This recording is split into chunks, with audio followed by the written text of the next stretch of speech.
दरम्यान यावर दिशाच्या वडिलांचे वकील निलेश ओझा यांच्याशी संवाद साधला अक्षय भाटकरनं. पाहूया. दिशा सालियन प्रकरणात आता आणखीन एक नवीन अपडेट आलेली आहे, ट्विस्ट आलेला आहे असं आपण बोलू शकतो.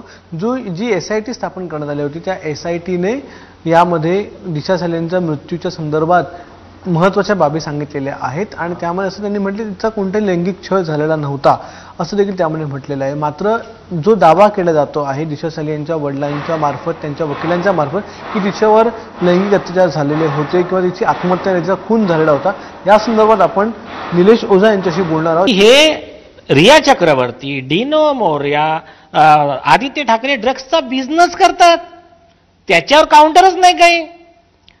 आणि आम्ही तर दिलंय ना कोर्टात, त्याला CBIने पण ऑब्जेक्शन घेतलं नाहीये.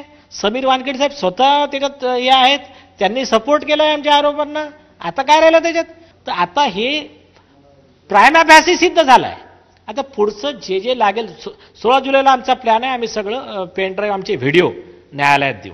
पुन्हा एकदा दिशा सालियन हा विषय महाराष्ट्रामध्ये गाजतो आहे आणि सगळ्यात महत्त्वाचं म्हणजे जी SITचा रिपोर्ट जो दाखल झालेला आहे त्याच्यामध्ये कुठेही ठपका ठेवण्यात आलेला नाही. आदित्य ठाकरे तो मान्य नाही आहे दिशा सालियन यांच्या वडिलांचे जे वकील आहेत निलेश ओझा यांना.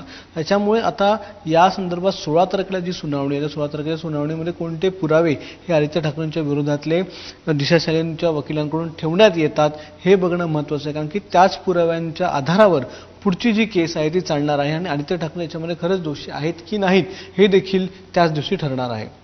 कॅमेरामन विनयसह अक्षय भाटकर, ABP माझा, ठाणे.